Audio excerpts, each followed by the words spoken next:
Of course, the other big political story of the last couple of days has been Jonathan Gullis. Guys, Jonathan Gullis, former Tory MP, he was ejected from power in the 2024 election. It's really sad to see him go. One of those... can't even keep a straight face as I'm saying this stuff. He's one of those low-rent, high-risk culture war Tories. You know, the 2019 intake. Brexiters from up north, former Red Wall constituencies. A bit like Lee Anderson, right? Lee Anderson defected from the Tories to Reform, curiously after he had already said, some Tory MPs are being offered £100,000 to defect to Reform. And then I think it was about 10 weeks later or 3 months later, he was like, I, Lee Anderson, am defecting to Reform. And it's like, okay. I mean, you sort of put your cards out on the table there for everybody to see, didn't you?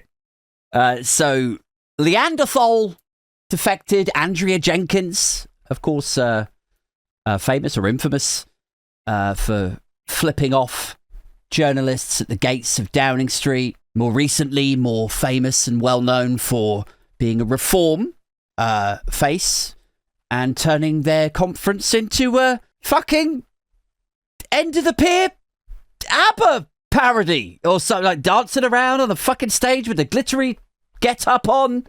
Richard Tice used to be a Tory. He was never a Tory MP, but he was a big donor for the Tories, as was Zia Youssef. Suella Braverman, she's not gone to Reform because she's still too crazy for them. They won't fucking touch her with a barge pole. But her husband, I think his name's, is it Rahul or Raul Braverman or something? He's very much Reform. I was saying the other day, now Jonathan Gullis has signed up as a member at least. You know, he's not an MP any longer, but he's now a card-carrying member of the Reform Party. I was saying,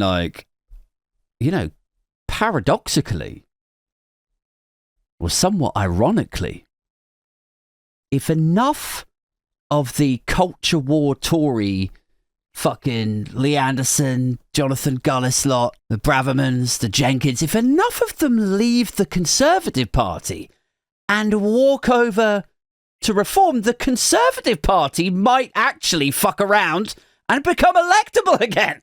They might actually become a serious party. It's like a sort of inverse purge of what happened with Boris Johnson. Like when Boris Johnson became Tory leader, he got rid of all the people who were speaking ill of Brexit or who refused to kiss the ring, didn't he? And it became ostensibly a party of Brexiteers. You were either an economically illiterate moron who was waving your flag, yeah, I love Brexit. You were either one of them, or you were a fucking coward who were just like, well, you know what? I'm not totally on board with Brexit, but I need to keep my MP salary, so I'll just keep my fucking head down. People like Liz Truss would fall into that category. I don't know if you guys remember that quite funny Nick Robinson interview with her on the Today Show.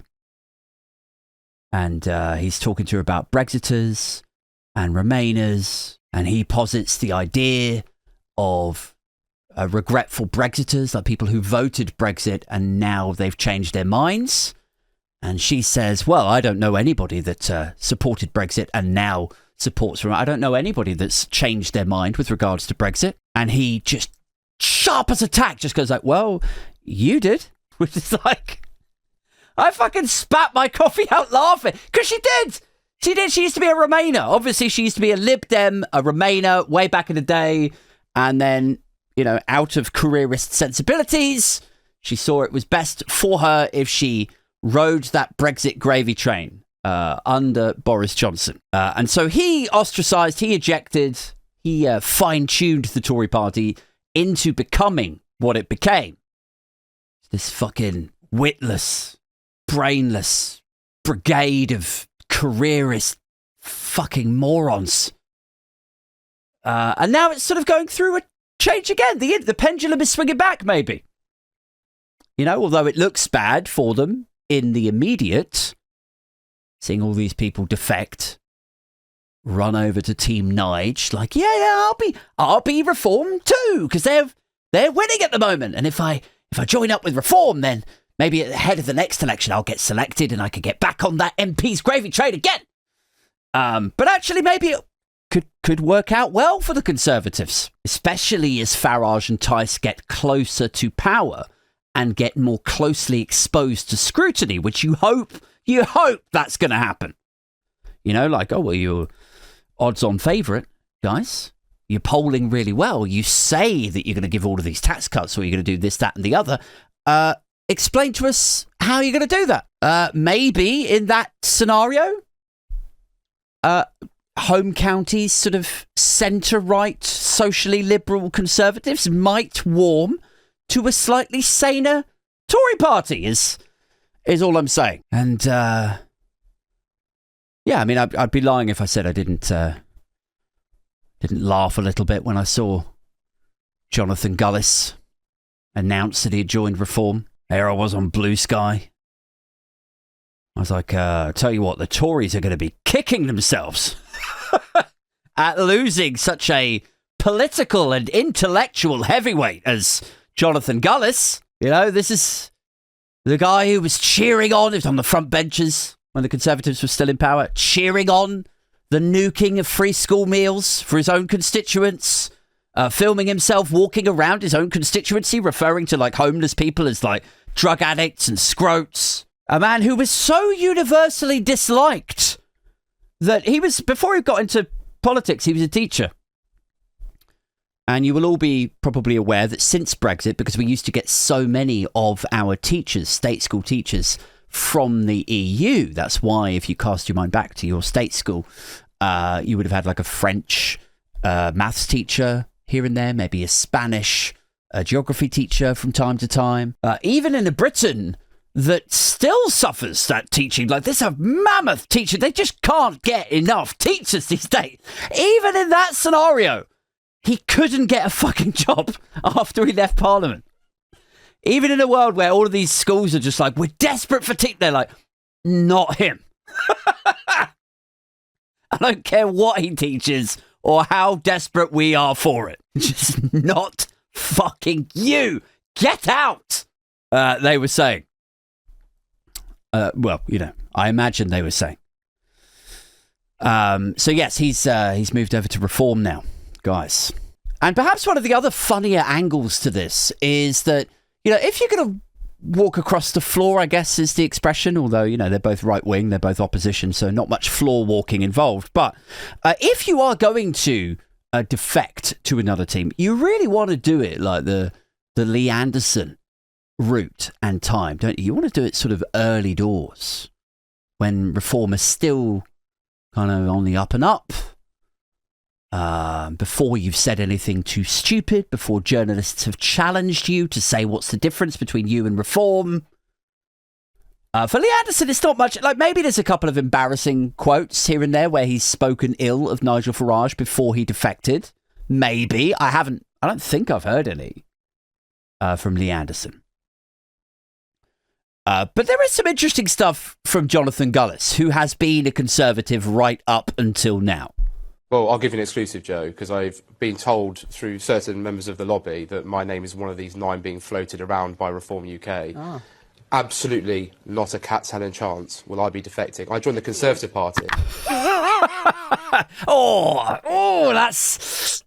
That's awkward. Not a cat's hell and chance will I be defecting. For me, it takes courage of conviction and belief to sometimes stay within something. I get very frustrated at times with some of my colleagues. I certainly would like to see certain things. You've heard me on your show, the New Conservatives, which I'm part of. We've shared our ideas of what we think we could do around immigration skills, but it takes real moral courage to stay in there and fight for what you believe in. Oh, man. That's embarrassing, isn't it? If you need moral courage to stay there with your convictions, he says. So does that mean is he tacitly accepting now he doesn't have any moral courage? Is that what that's what we can glean from this? And then the other thing that, I'm following I Am Mukhtar on Twitter for sort of reminders of this stuff, and obviously go and give him a follow So I'm shamelessly lifting what he's been digging up and reposting. There's a tweet here from Richard Tice where Jonathan Gullis was like criticising reform, presumably in a sort of similar way to what we just heard, which was a part of a wider piece where he was saying about Lee Anderson, like, I don't know why he couldn't just apologise for saying that Mayor Khan is under the control of Islamists and is giving away London to his Islamist mates, which is what he got, or was about to get the sack for. That's why he defected to reform, right? Just in case you can't remember any of this stuff.